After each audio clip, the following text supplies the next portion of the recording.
Idaho Matters podcast is brought to you by St. Luke's On-Demand Virtual Care, which allows patients to see a provider from their home using a computer or smartphone with on-demand care for common ailments, such as a cough, sore throat, or a sinus issue. More information at stlukesonline.org. Idaho is a big state, and it covers a lot of territory. Idaho Matters wants to take you to every corner of the Gem State by visiting all 44 counties, and we need your help to do that. Email us your story ideas at idahomatters@boisestate.edu for our new series we're calling Idaho 44. And be sure to join us each weekday at noon and 8 on Idaho Matters and travel the state with us. Ranch rodeo started when working cattlemen and women would meet up at a neighbor's field for informal competitions like racing draft horses with plows. Traditional rodeos feature bull and bronc riding, barrel racing, and steer wrestling. A ranch rodeo is for working cowboys and cowgirls to show off their horsemanship and other working skills through competitive events like trailer loading, team branding, and bedroll races. They're usually organized by participants, and on this episode of Expressive Idaho, producer Arlie Sommer met up with Chase Carter and his family at the 2024 Blackfoot Ranch Rodeo. Along with raising Angus beef, Carter has been hand-making Western saddles for more than 2 decades, and now he's passing on his craft to his son Bronson. My name's Chase Carter. I'm from Pingree, Idaho. I'm a full-time rancher and a part-time saddle maker. My name is Bronson Carter.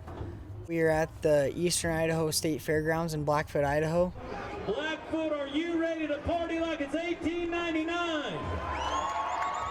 My family, we put on the Blackfoot Ranch Rodeo every year at the end of June. It's an annual event that showcases the skills of a working cowboy. People in the ranching community get to gather together to show off their horses and their skills, and they get to practice their roping too. Well, Blackfoot, we're just about 60 seconds away. There's probably 15 plus saddles that I've made that are here at the rodeo this weekend. I remember each saddle and remember when I made it and how long ago and what I've done different since then, and I kind of have an opportunity to critique my work. It's interesting teaching your own kids. The master-apprentice relationship is a little bit different. It's more meaningful, and it's something that I always envisioned myself doing with my kids.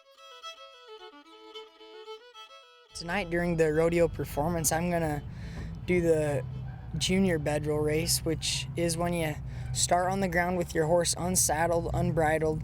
You don't have your hat on or your boots. This is just like a real life. Here's taking a nap, and then you get a phone call saying the cattle are out. Nothing worse, Cody. You gotta be fast. You have another member of the team in there with you, my dad, to saddle your horse when the announcer says go. So as we introduce our teams, first off, He's done this a lot, and he'll saddle the horse probably the fastest I've ever seen, actually, just because he knows how to set it up right before we start. We say hello to Bronson Carter. If you don't have someone who can saddle a horse very fast, then that's gonna really slow you up. All right, Blackfoot, the boys are getting set.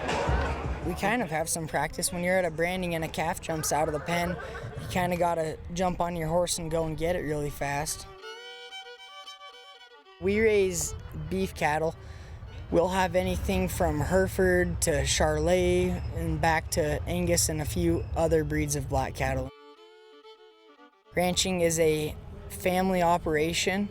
If my dad had to go and hire a bunch of guys to come and work for him, it would not be very money friendly.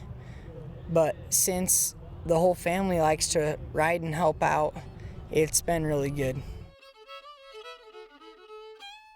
First is to lay out all your leather and to, fit in all your patterns, because the usage of your hides is important to be efficient. We'll practice cutting, we'll practice edging and burnishing. Sewing is a really hard skill. I mean, you're sewing leather at different depths of thickness, different angles and tight corners. And so once the saddle's cut out, we're going to first focus on what they call the ground seat, and that's a part of the saddle that you can't see it, and that determines a lot of the shape and how it fits the rider.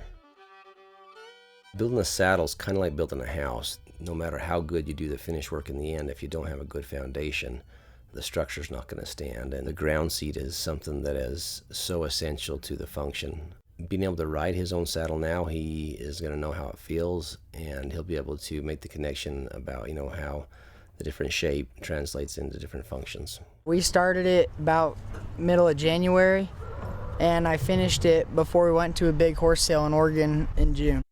Yeah, you definitely get to know each other better, even though you live together and you do so much together. Working on a project like a saddle, I get to see his strengths and weaknesses, and he possibly gets to see my strengths and weaknesses. He can come to me for help when he needs it, but he's growing in confidence in what he can do on his own. This is the part of a Western saddle that defines it the most, I think. It's the saddle horn. An English saddle does not have a horn on it. This is for roping and serves as a good place to tie your rope to. When you're roping, it's pretty important to have a back cinch because the pull of the rope dally to the horn will pull up the back of your saddle. The boys are getting set. The cattle have been released. So as you can see, they got their boots off, their hats off, the saddles off. It's about to get good.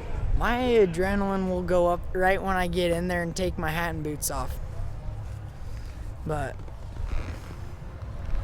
I don't know, I just kind of have been rushing myself around at the rodeo, and I've kind of decided I'm going to relax this year. All right, teams, you ready? On your marks, get set, go! As soon as they say go, it's the first one to get on their horse, saddled and bridled, run down to the other end of the arena and rope a calf. We've got cinches being tightened and bridles put on. Who's gonna be the first to mount up?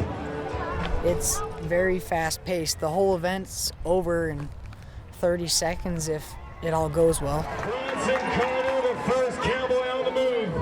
Now, if he could get a head catch here early on, gonna go for the shot. Using your own saddle, it has a feeling of independence to it, and it's really cool to be able to say, I made this. It is Bronson and Chase Carter taking the W tonight. Yeah, Bronson, hey, tip your hat to the crowd, buddy. They'll be glad you did, cowboy. Yeah, nice work, Bronson Carter. Expressive Idaho is produced by Arlie Summer, edited by Sasha Woodruff. Historic recordings were featured of fiddler Kevin Fallon from the Library of Congress. Expressive Idaho is produced in partnership with the Idaho Commission on the Arts, Folk, and Traditional Arts Program with funding support from Dr. Suzanne Allen, MD, Jennifer Dickey, and Andy Wong. This project is supported in part by the National Endowment for the Arts online at arts.gov. To see photos from the Blackfoot Ranch Rodeo and our featured saddle makers, go to boisestatepublicradio.org. I'm Gemma Gaudette. We'll see you back here tomorrow.